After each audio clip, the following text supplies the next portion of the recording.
We're not even 3 weeks into the 24-25 NHL season, and we've already witnessed absolute chaos. Rangers answer back. Miller, I think, is going to get it. He tried to shoot it in. McDavid and others. And Edstrom. At the start of last year, here's a spin by Bedard, and he toe picks himself, kept it alive, and a one-timer stays out. Gustafsson having more goals than Pettersson, Matthews, and McDavid. Looking for a goalie goal. Gustafsson scores! Questionable goalie interference calls.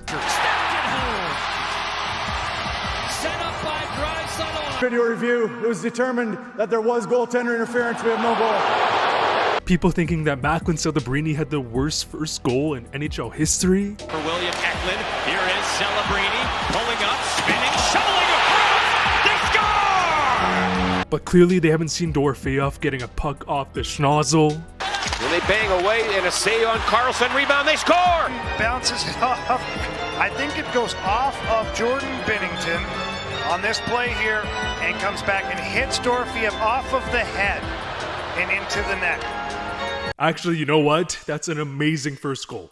I take it back. Josh Doan, who was traumatized as a kid watching his dad get crushed by Radko Gudas, where he would then decide to spark up a nearly 10-year grudge by fighting Gudas after a big hit on Keller. Josh Doan engages Gudas. Man, I love hockey. Cale Makar lighting up the league even though the Avalanche have been dog poo. However, just like clockwork, we have seen the stereotypical early season panic.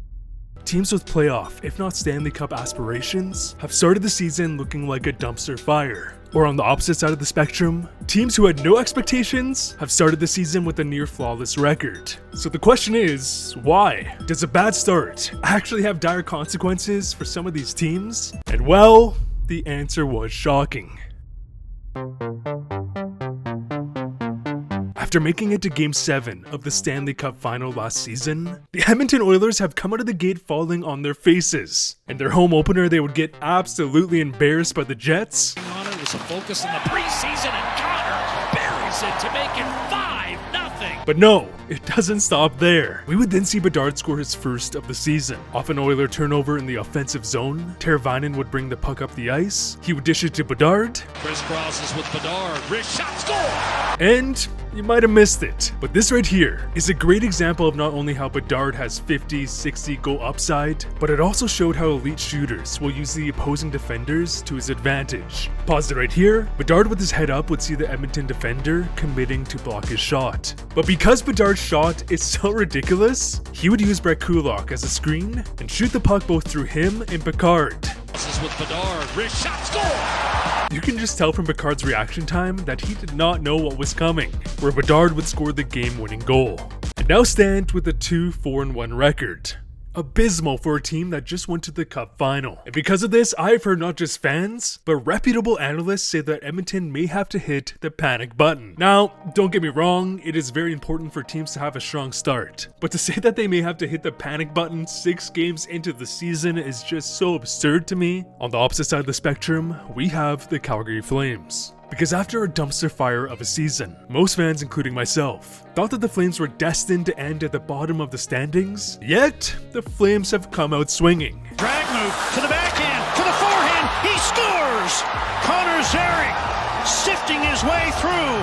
Starting the season with a 5-1-1 record, a team who we thought would be at the bottom of the standings is first in the Pacific Division. Jonathan Huberdeau looks like a vastly better player. Dustin Wolf has shown the upside of an elite #1 goalie. Therefore, if you weren't a big hockey fan and were just looking at the standings, you would think that the Flames were destined for the playoffs and that the Oilers would have a rough season. However, this is not the case at all. The question is, does a strong start to the season truly matter? And does a hot start for a young team mean that they're playoff bound? And well, on this graphic, we have the last 6 teams who made it to the Stanley Cup final. And on the right side, we have 6 teams who finished at or around the bottom of the standings. Because, and get this, the 6 teams who made it to the Cup final would have a winning percentage of 48.3%. Meaning that on average, throughout the first 10 games of the season, they would lose more games than win. Also meaning that they were on pace for 79 points through 82 games. Which is about 14 points outside the playoff race. Okay, and as as for the worst teams in the league, they would start the season with a 50% winning percentage, so 82 points through an 82-game season. Therefore, the worst teams in the league had a higher winning percentage than the teams who made the Stanley Cup final. Because here's the thing, the teams in the Stanley Cup final would end off with an average of 108 points, and the bottom teams who started off the season with more wins would finish with an average of 68 points, so 40 less points or 20 less wins than the top teams. Which now brings me to my next point. In the past, we have seen a team like Buffalo, for example, who would go on a crazy run to start the season, as people forget that back in 2019, the Sabres would start the season 9-1-2. A miracle start for a team and fan base who endured so many brutal seasons. However, they would ultimately finish the season with 68 points, way out of the playoff picture. Why, you ask?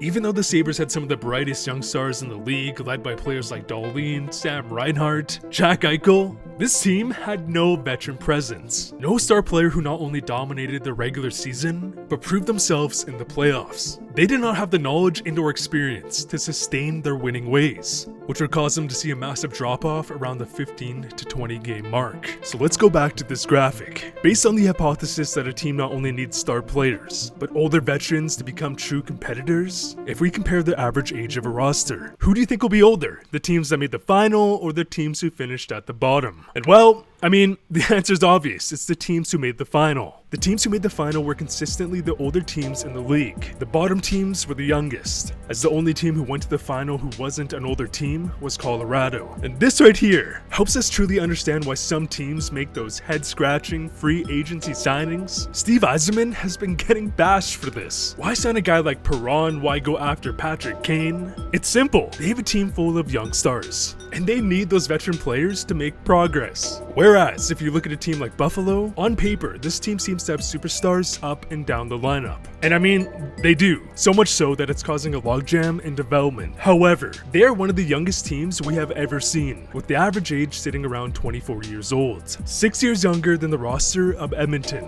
Because throughout a season, teams are going to hit a wall. It's inevitable. But for veteran players, because they've been there multiple times, even if they dig themselves into a hole, because of their experience, they can dig themselves out. So when a team is comprised of mostly veteran players, they now have the ability to dig the entire team out of a hole. However, younger players, they just don't have that knowledge. So what I'm trying to say here is that when a young team comes out of the gate hot, don't be surprised if they eventually nosedive in the standings. Ultimately though, it's a great thing, as they know what it's like to win even for a short spurt. And when a team of proven vets come out of the gate tripping, don't be surprised if they end up being a top team in the league. And for the love of God, can we not say that a team like Edmonton or Toronto needs to hit the panic button? I get it if we're like 20 plus games into the season, you know, sure. But 5 games, are you kidding me? I'd really appreciate you if you left a like on this video, and as always, thanks for watching.